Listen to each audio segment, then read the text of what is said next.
amekuwa mkali sana, na hivi ninavyokuambia anataka kunitoa pale kwake ili akanipangie chumba. Haiwezekani. Kumbuka Mariam, hautakiwi kutoka mule ndani. Unatakiwa kuendelea kuishi mule kwa Brian. Unaelewa mpango wetu?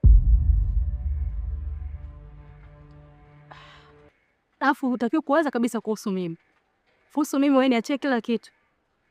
Sio, unanielewa vizuri? Sasa mimi nitafanyaje Sandra? Pale ni kwake, siwezi kumpangia nini afanye, lakini fanya unavyoweza. Mule kwa Brian usitoke.